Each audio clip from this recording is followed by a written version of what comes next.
like this book. This book kind of matches me a little bit. Yeah.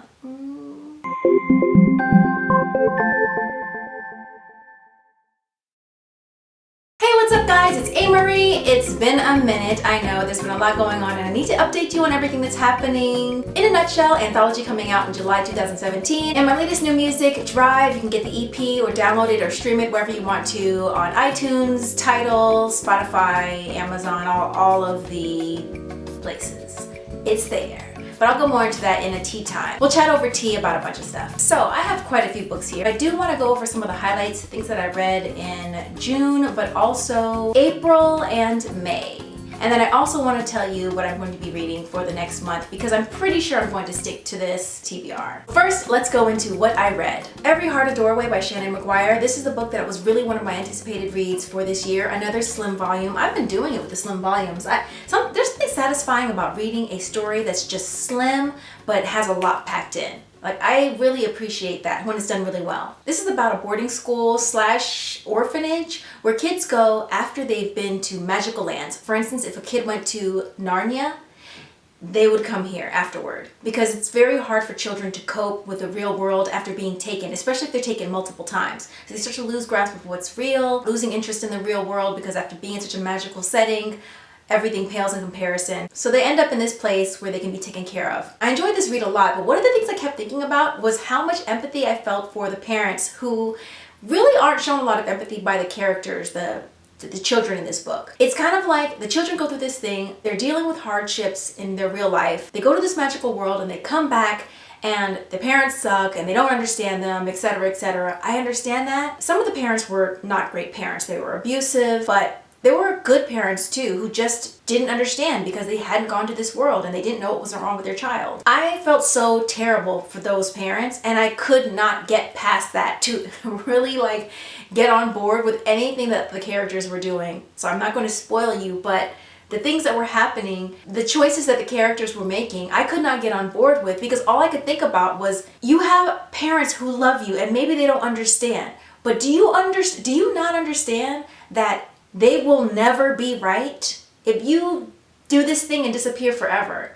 You do understand that your mother, if she doesn't want to kill herself, will never be able to live a moment's peace ever. I just couldn't get past that point. So although I guess I was supposed to be feeling like empathy for the main character or characters, I couldn't get past that to get on board with what was happening over here. So that left me kind of confused as to how I felt about everything. I had a big emotional reaction to this book. So for that, it did what it was supposed to do. Six of Crows by Leigh Bardugo. I won't go into this because I've discussed it in a couple of videos. Check out my favorite videos where I talk about it, but I love this book so much. Incredible. I mean, it's beautiful.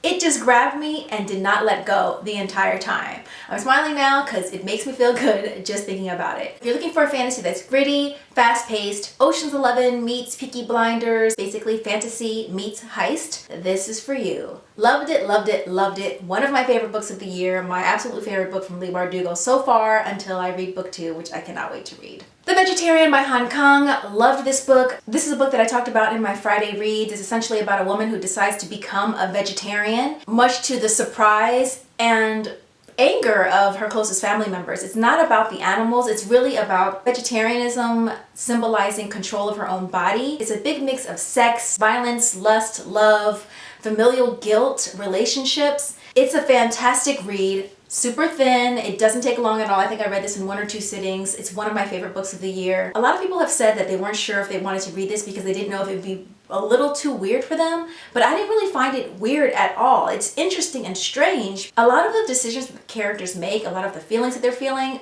I actually could make sense of where they were coming from, which I thought was really incredible regarding the skill of the author. You really go in depth with the characters, and it's such a slim volume. While I was reading, I kept thinking, how is she getting me so deep into a story in so few pages? So I want you guys to read this because I would love to know what everyone else thinks about this book. Highly lauded, lots of buzz. I think it was up for a few prizes, shortlisted as well. One of my favorites of 2016. Between the World and Me by Ta-Nehisi Coates. A very poignant read. It's very short. It's a letter from a father to his son about what it's like to be a young black man in America, how to live. One of the things that really stuck out to me, besides just learning a lot about the author and where he was growing up and where he went to school, is the whole concept of whiteness, the illusion of whiteness, which I think is so incredible to unpack. I feel like that's a whole other discussion, but it's something that I think a lot of us know already and that we're already aware of, but it's very hard to articulate or just to put your finger on exactly what that is. In the book, Coates says several times, for those who believe they are white. To be white, that is a very loose definition, that it doesn't really exist. And you know how we learn in school that race doesn't actually exist, we're pretty much all the same. To be white means that you have to be a certain kind of white or it disappears. This is the same reason why racists become very, very afraid. Because when you have that kind of definition, which doesn't make any sense, you say that you are one thing, and if you are to bring anything else into the mix, you cease to be this thing. Like, we're white, and if you mix in with this, then it's no longer white.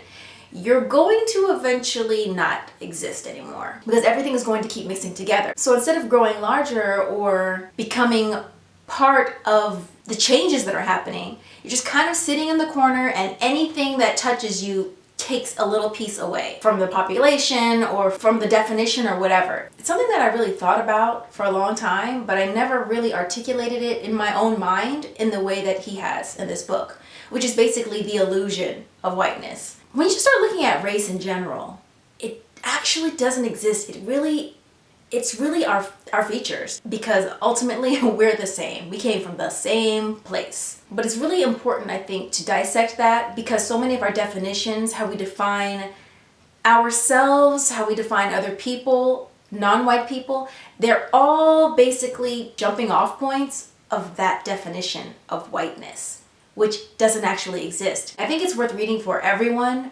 especially if you live in America. I do agree with Toni Morrison that this is required reading. The Secret History by Donna Tartt. This was a buddy read with Victoria at A Hermit's Progress. This was really interesting because when I began it, I was drawn in, and then my attention lagged for most of the book. But there was something that kept bringing me in. I told you about this a couple of times, I think, so I won't go into the synopsis here. What I will say, without spoiling anything, is that I had a hard time connecting with the characters, not because I found them unlikable or that I couldn't connect with their motivations or anything. Really, it was just that they felt very stylized. They kind of felt like caricatures. You have this boarding school, you have these very precocious teenagers. From the dialogue to their interactions, it felt very stylized. Like, instead of saying, I really have a big problem, it'd be, I really have a big problem. You know, like, it would just be so extra. I've got the news story, see? And they're gonna understand it, see? And then I'm gonna be rich. Why, George, you can't do that. I think it's a bad idea. A very stylized way of acting and speaking. That's how this book felt to me, as far as the characters. Oh, I think my stomach just rumbled. You probably didn't hear that. So when things really hit the fan, it was kind of hard for me to feel very invested or emotional about anything, because I just felt like the whole thing wasn't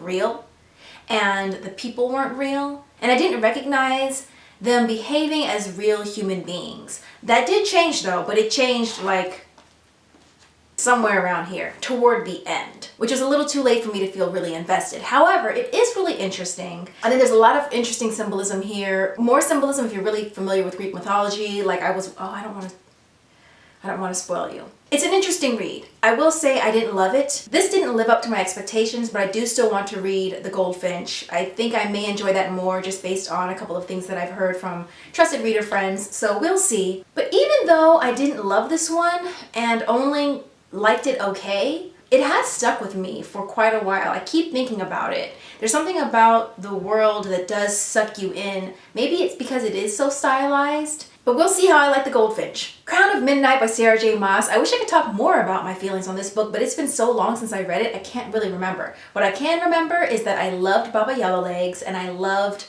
I think his name is Mort. Mort is a door knocker. Mort is a door knocker, and Baba Yellowlegs is a witch. She's horrendous, but I just loved her so much. And Mort, I can't wait to see him again. He's a door knocker, so it's too bad. I don't know how many times he can come along on any adventures, considering he's stuck to a door, but I hope to see more of him. So I wish I could say more, but I really enjoyed this one. Assassin's Blade is still my favorite. You guys know my love for Assassin's Blade. The novellas, the bind-up of the novellas, but I'm going to be reading Heir of Fire. Oh, we'll talk about that in the TBR.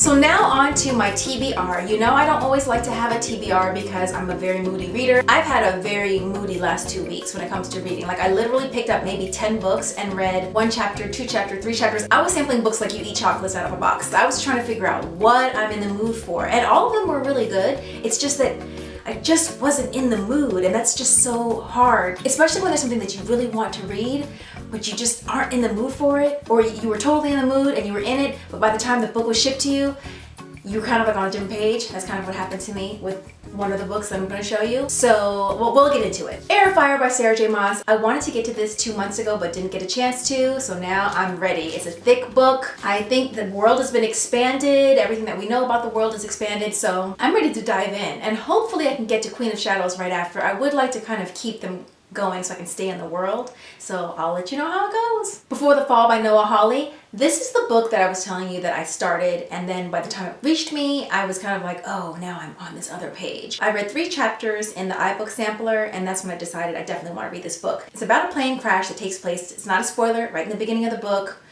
It takes place, and you have different people getting on the plane. There's a family, a woman who's married to a very wealthy man, I guess his business partner or someone like that, her children, and then a guy that they met.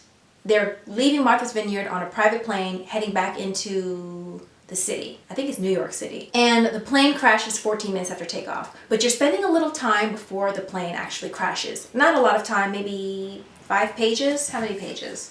11 pages. I won't tell you anything after that, after page 11, but what I will say is that this is supposed to be a thriller. We're basically unraveling what happened and the relationships between the people who were involved. I'm only on page 29, and I really enjoyed it. I mean, I couldn't stop reading. When I began the sampler, I was like, oh, I wish I had the book with me right now, but I don't want to buy the ebook. I would rather have the hard copy, so I waited for it to come, and I got caught up on the library at Mount Char, which I'm currently reading right now. Loving it. I think it's going to be one of my favorite books of 2016. That's what happened. I started reading that one. I found it during one of my sampling sessions, and I couldn't put it down. But this is still great too.